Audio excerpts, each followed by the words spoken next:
Friends, welcome back. तो friends, अभी का वीडियो है new plan to counter China by America and G7 nations. चलो देखें भाई। इसमें अगर ये बात कर रहे हैं कि रशियन गोल्ड की इंपोर्ट शायद बंद कर रहे हैं। अच्छा, अभी गोल्ड को नहीं लेंगे, उनके गोल्ड नहीं लेंगे, ऐसे सुनने में आ रहा है कि रशियन गोल्ड का इंपोर्ट पहले पेट्रोल बंद हो गया, मगर वही गोल्ड करना बंद कर, गोल्ड रशियन गोल्ड इंपोर्ट बंद कर रहे हैं। देखते हैं। चलो देखते हैं। तो वीडियो शुरू करते हैं। वीडियो शुरू करने से पहले अगर आप चैनल नहीं, पर रशिया थोड़ी कोई तो चाइना को काउंटर कर रहे हैं। ओ मैं क्या, अगर चाइना को काउंटर, मगर यहाँ पे जो न्यूज आई थी हमारे जो G7 में हमें लगा G7 में रशिया से काउंटर करने के लिए उन्होंने ये प्लान बनाया था कि गोल्ड जो है इंपोर्ट नहीं करेंगे, और चाइना उसके रिस्पांस ने रशिया ने जो यूक्रेन के जो शॉपिंग मॉल था उसमें 2 मिसाइल्स फेंक दिए थे। ओह अच्छा, और चाइना के लिए क्या कर रहे हैं ये पता नहीं, देखते हैं। ये देखते हैं। तो हमने एक्स्ट्रा इन्फॉर्मेशन दे दिया। तो चलो वीडियो शुरू करते हैं। वीडियो शुरू करने से पहले अगर आप चैनल पर नए हो और आपने अभी तक सब्सक्राइब नहीं किया है तो जल्दी से पहले सब्सक्राइब के बटन और बेल आइकन को क्लिक कर लो, ताकि आपको हमारे सारे न्यू वीडियोस के नोटिफिकेशन मिल जाए जैसे हम अपलोड करें। अगर आपको वीडियो पसंद है प्लीज लाइक एंड शेयर। चलिए शुरू करते हैं।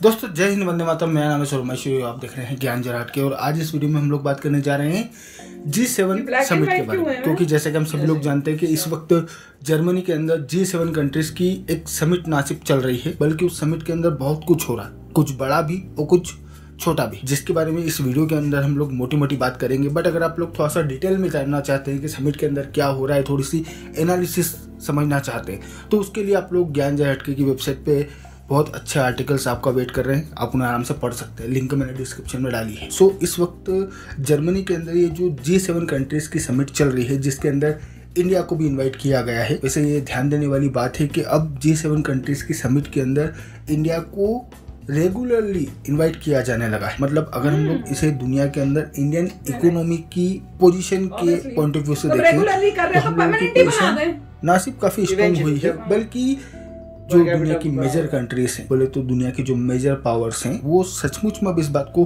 कंसिडर करने लगे हैं कि अगर उन्हें दुनिया के अंदर कोई पॉजिटिव चेंज लाना है, अगर उन्हें दुनिया में जो प्रॉब्लम्स चल रही है अगर उनसे फाइट करना है, तो उसके लिए इंडिया को इंक्लूसिव करके चलना पड़ेगा। सो ये सचमुच में एज ए कंट्री हम लोगों के लिए अचीवमेंट है, और हम लोगों को इसके लिए हमारी गवर्नमेंट और हमारे फॉरेन ऑफिस को कॉन्ग्रेचुलेट भी करना चाहिए। खैर जो कुछ भी हो, लेकिन अगर हम लोग इस G7 समिट को देखें तो इस G7 समिट में हम लोगों को मोटी मोटी 3-4 चीजें नजर आती है।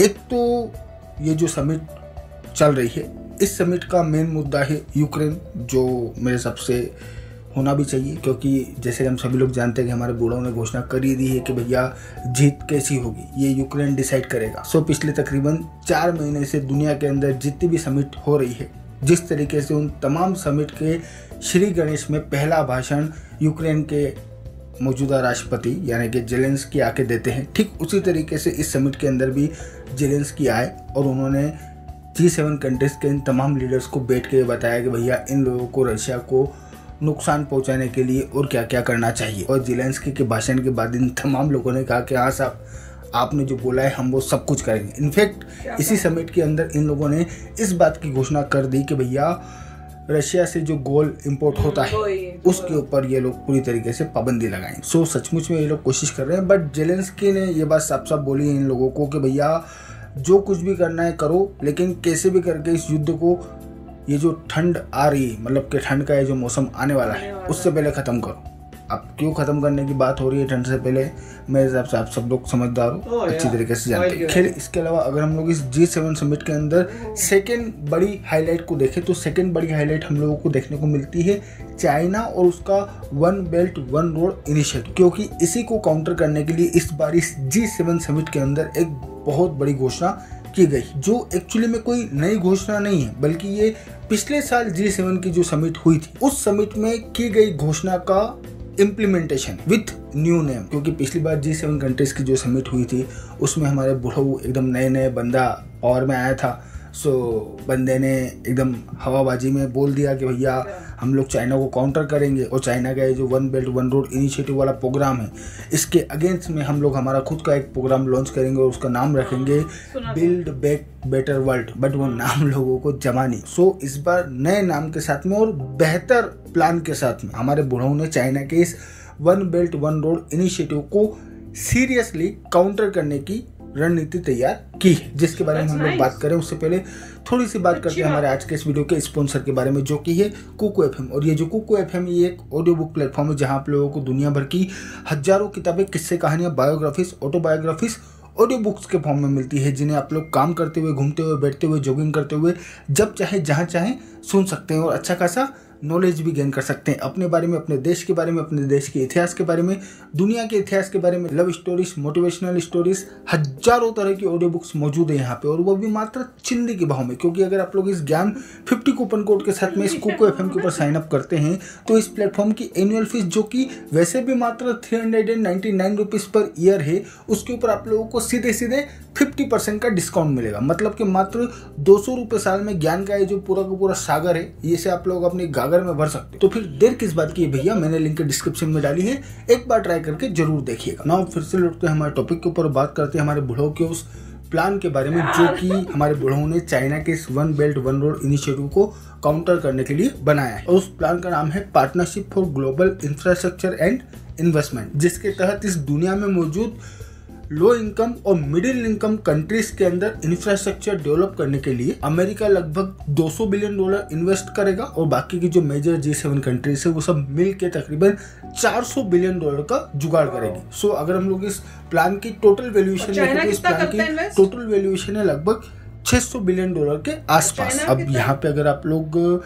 इस पर्टिकुलर प्लान की जो टोटल वैल्यूएशन है इसको लेके थोड़ा सा नेट पे पढ़ोगे तो बहुत लोग आप लोगों को इसको क्रिटिसाइज करते हुए भी नजर आएंगे, ये बोलते हुए कि भैया चाइना का जो $1 ट्रिलियन का है जो बेल्ट एंड रोड इनिशिएटिव वाला प्लान है उसके अगेंस्ट में, मतलब कि उसको काउंटर करने के लिए ये $600 बिलियन का प्लान थोड़ा सा कम है, थोड़ा सा और ज़्यादा फंड होना चाहिए था। बट मुझे पर्सनली ऐसा नहीं लगता कि ये फंड कोई कम है, ये मेरे हिसाब से सफिशिएंट फंड है। और वैसे मैं आप लोगों को एक बहुत इंटरेस्टिंग बात बताता हूँ कि भैया ये जो इन्वेस्टमेंट वाला मामला होता है, जब अपनी खुद की कंट्री के अंदर इन्वेस्टमेंट करना होता है तो आप मुंह उठा के कोई भी नंबर बोल दो, कोई फर्क नहीं पड़ता। जैसे कि अभी कोरोना वायरस के बाद में अमेरिका वालों ने, मतलब कि अमेरिका के अंदर हमारे जो बुढ़ऊ हैं इन्होंने मुंह फाड़ के बोल दिया कि साहब अमेरिका के अंदर इंफ्रास्ट्रक्चर का डेवलपमेंट करने के लिए अमेरिकन गवर्नमेंट लगभग $2 ट्रिलियन खर्च करेगी। और यहाँ चाइना के one belt one road initiative को काउंटर करने के लिए अमेरिका है जो $200 बिलियन इन्वेस्ट कर रहा है, ये भी अमेरिका खुद नहीं कर रहा। इस फंड का जुगाड़ भी ये लोग पब्लिक और प्राइवेट सेक्टर की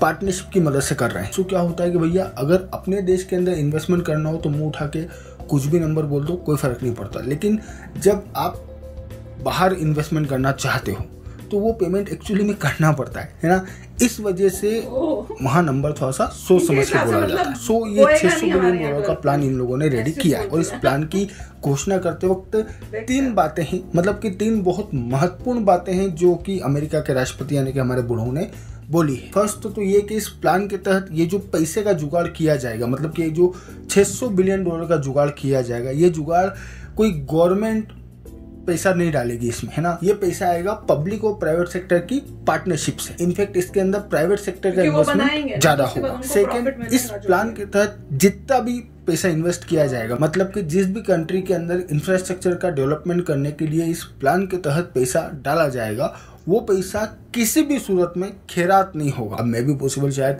पाकिस्तान वालों को ध्यान में रखते हुए ये वाला पॉइंट डाला गया होगा, क्योंकि इस बात का अंदाजा तो मेरे हिसाब से हमारे बूढ़ों को भी था कि भैया ये जो $600 बिलियन का नंबर जैसे ही पब्लिश होगा इनके मुंह से लारे टपकने लग जाएगी और ये तुरंत प्रभाव से कटोरा वटोरा चमकाना शुरू कर देंगे। सो हमारे बुढ़ऊ ने इस प्लान की घोषणा करने के साथ ही इस बात को साफ साफ क्लियर कर दिया कि ये जो इन्वेस्टमेंट होगा ये किसी भी सूरत में खैरात नहीं होगा। मतलब कि जिस भी कंट्री के अंदर ये इन्वेस्टमेंट किया जाएगा उस कंट्री को इस इन्वेस्टमेंट को ना सिर्फ रिटर्न देना पड़ेगा बल्कि इस इन्वेस्टमेंट पे भी रिटर्न देना पड़ेगा। And third and most important point, ये जो बेल्ट एंड रोड इनिशिएटिव को काउंटर करने के लिए प्लान अमेरिका और तमाम वेस्टर्न कंट्रीज मिलकर लेके आई है, इस प्लान में हम लोगों को मतलब कि पूरी की पूरी दुनिया को डेमोक्रेटिक प्रिंसिपल्स की झलक साफ साफ देखने को मिलेगी। इनफैक्ट बुढ़ऊ ने ये बोला है कि इस प्लान को सक्सेसफुली इम्प्लीमेंट करके और इसकी मदद से डेवलपमेंट करके हम लोग दुनिया को ये दिखा के रहेंगे कि यस डेमोक्रेसी कैन डिलीवर। ये पूरा का पूरा प्लान है। बट पर्सनली मुझे थोड़ा सा यहाँ पे अजीब महसूस हो रहा है। और वो अजीब मुझे इस वजह से महसूस हो रहा है क्योंकि चाइना का ये जो one belt one road initiative है, इसके तहत चाइना जो पैसा इन्वेस्ट कर रहा है, मतलब के डेब्ट ट्रैप में जो फंसा रहा है कंट्रीज को, वो वहां पे उन कंट्रीज के अंदर मैक्सिमम ट्रांसपोर्टेशन से रिलेटेड जो इंफ्रास्ट्रक्चर है उसको डेवलपमेंट करने में पैसा डाल रहा है। बट अमेरिका और बाकी की तमाम वेस्टर्न कंट्रीज मिलके जो प्लान लेके आई है, इस प्लान के तहत जो मेजोरिटी इन्वेस्टमेंट और जो मेजोरिटी इंफ्रास्ट्रक्चर का डेवलपमेंट किया जाएगा वो होगा एक तो ग्रीन एनर्जी के सेक्टर में, सेकंड हेल्थ सेक्टर में, third telecommunication and fourth gender equality. और अगर हम लोग यहाँ पे पूरी ईमानदारी से बात करें तो ये जो चारों पॉइंट्स अमेरिका के राष्ट्रपति बोले तो हमारे बुढ़ऊ ने बोले हैं इस प्लान की घोषणा करते वक्त कि भैया इन 4 सेक्टर में हम लोग इन्वेस्टमेंट करेंगे, ये सुनने के बाद मुझे थोड़ा सा डाउट क्रिएट हो रहा है कि क्या सचमुच में ये एक ईमानदार कोशिश है चाइना के इस one belt one road initiative को काउंटर करने की। क्योंकि अगर हम लोग इन चारों ही पॉइंट्स को देखते हैं तो एक्चुअली में ये चारों ही पॉइंट्स वही पॉइंट है जो कि हमारे बुढ़ऊ यानी कि जो बाइडेन का चुनावी मुद्दा है। सो बंदा वाकई में चाइना को काउंटर करने के लिए खड़ा हो रहा है या फिर ये अपने वोटर्स को खुश करने की कोशिश कर रहा है, ये मेरे को थोड़ा सा अभी समझ में नहीं आ रहा। इस वजह से मेरे को लिटरली इस प्लान के ऊपर इतना ज़्यादा कोई कॉन्फिडेंस है नहीं। बट फिर भी एक्चुअल पिक्चर तो हम लोगों को उस वक्त पता चलेगी जब ये प्लान असल में इम्प्लीमेंट होना शुरू हो जाएगा और असल में इस प्लान के तहत अदर कंट्रीज को पैसा दिया जाने लगेगा। तब हम लोग थोड़ा सा सही तरीके से बता पाएंगे कि क्या ये प्लान वाकई में one belt one road initiative को काउंटर करेगा या नहीं करेगा। बाकी तो मैं हूं आपका दोस्त और आप देख रहे थे ज्ञान जराट के। Thank you for watching, I really appreciate your time. तो भैया सच बताओ मुझे नहीं पता, मुझे लगा था कि जब वो उसको काउंटर करेंगे चाइना की करने के लिए तो वो कहेंगे हम बना के देते हैं और बेटर रेट्स या इंटरेस्ट में उनसे बेटर, मतलब अगर वो 6% कर रहे हैं हम 5.5 कर देते हैं, उस टाइप से करेंगे। पर उनका तो मतलब वो चीजें हैं जिससे ओवरऑल वर्ल्ड और कंट्री खुद डेवलप होएगी। क्योंकि सड़कें खाली बनाने से सड़कें क्या करेंगी अगर वहां पे कुछ है ही नहीं और डेवलपमेंट, तो सड़कों को क्या करेंगे। जैसे चाइना तो ये करता है, ऐसी चीजें बना देता है जिससे कोई यूज ही नहीं होता उस कंट्री का, वो डेप्थ में भी फंस जाती है और उसको पैसे भी मतलब देने के लिए कोई कमाई भी नहीं हो रही होती। तो वो सड़कें खाली बना दी। यहाँ पे जो वो सोच रहे हैं वो पूरे वर्ल्ड के बेनिफिट के लिए सोच रहे हैं, कंट्री के लिए, उस कंट्री में बेटरमेंट लाने के लिए। जैसे कह रहे हैं जेंडर इनइक्वालिटी जो हो रही है उसको हटाना है, उस टाइप की अच्छी बातें सोच रहे हैं। पर वो ये सड़कें बनाने को कैसे रोकेगी ये मेरे समझ नहीं आ रहा कि वो तो डेप्थ में फंसी जा रहे हैं सड़कों के चक्करों में। नहीं, वो कह रहे हैं कि मतलब जो यूएसए अपना प्रोग्राम लेके आ रहा है, पहली बात तो ये है कि ये मिस्टर बाइडेन का मतलब प्रोग्राम नहीं होता, पूरी कंट्री के थिंक टैंक का होता है। तो डेमोक्रेसी में, क्योंकि डिक्टेटरशिप तो है नहीं, जैसे चाइना वगैरह में है कि यहाँ पे एक बंदे ने सोच लिया चला दिया, वहां पर भी टीम ही सोचती है मगर एक बंदे का बहुत ज्यादा प्रभाव होता है। डेमोक्रेसी में ऐसा कुछ नहीं है कि एक प्रेसिडेंट सोच के आ रहा है पूरी स्कीम, उसका थिंक टैंक सोचता है, उसका थिंक टैंक सोचता है, प्रपोज करता है, प्रेसिडेंट देखता है, रिव्यू करता है, बोलता है ओके हम कर सकते हैं। और उसने बहुत अच्छा काम किया था कि ये खैरात नहीं है। वो मुझे अगर हमने पैसा आप पे इन्वेस्ट किया तो वहां से जो पैसा मनी जनरेट होगा वो वापस मिलेगा, सारा प्रिंसिपल वापस आएगा, साथ में इंटरेस्ट भी वापस आएगा। तो ये अच्छा काम किया हुआ है। उसके बाद उन्होंने काउंटर करने के लिए बोला है, मान लीजिए एक कंट्री है वो चाइना के प्रोग्राम में जाए, इसके बदले उसके ऑल्टरनेटिव मिल गया कि यूएस के प्रोग्राम में जा सकते हैं। तो प्रोग्राम तो दोनों डिफरेंट है। हाँ नहीं, उसमें इंफ्रास्ट्रक्चर भी इन्वॉल्व है। हाँ सब कुछ होगा, उन्होंने बोले इंफ्रास्ट्रक्चर भी इंक्लूडेड है और उसके टेलीकम्युनिकेशन भी है, तो और भी चीज है। वो कह रहे हैं सिर्फ एक ही एवेन्यू को ठीक क्यों करें। अच्छा, तो मेरे ख्याल से वो तभी जो कंट्री साइन अप करने के लिए जाएंगी वो यही कहेंगे ठीक है हम ये सभी चीजों में इन्वेस्टमेंट करेंगे, देखते हुए कि आपको कहाँ ज्यादा रिक्वायरमेंट है उसके हिसाब से करके फिर रिटर्न लेंगे। क्योंकि अब ये क्वेश्चन यही है कि आपने वो चीज बनानी है जिससे कुछ पैसा जनरेट हो और आप वापस कर सकें।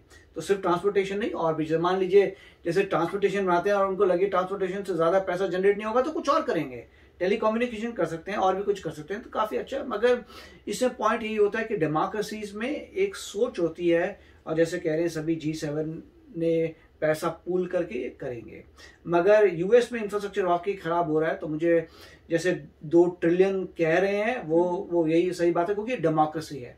इसमें एक बंदा 2 ट्रिलियन कहता है, अगर ये भाई साहब हार जाते हैं, इस पार्टी हार जाती है तो अगली पार्टी आएगी वो कुछ और नंबर बताएगी या कुछ कैंसिल भी कर सकती है। जैसे अभी यहाँ पे एबॉर्शन राइट्स के लिए पंगे पड़े थे, तो यही है कि डेमोक्रेसी में कुछ पता नहीं क्या होता है, बट होप यही है कि जो कंट्री के लिए अच्छा करना चाहते हैं वो करें और वर्ल्ड के लिए अच्छा चाहते हैं तो करें। अच्छा वीडियो था। बेस्ट फ्रेंड्स, मजा आया। तो चलो चलते हैं, मिलेंगे नेक्स्ट वीडियो में बहुत ही जल्द। Till then take care and bye bye. तो अगर आप मेरे इस चैनल पे नए हो तो जल्दी से सब्सक्राइब के बटन को हिट करो और बेल आइकन को क्लिक करो ताकि आपको मेरा जब नया वीडियो मैं लगाऊं आपको उसके बारे में जल्दी से पता चल जाए।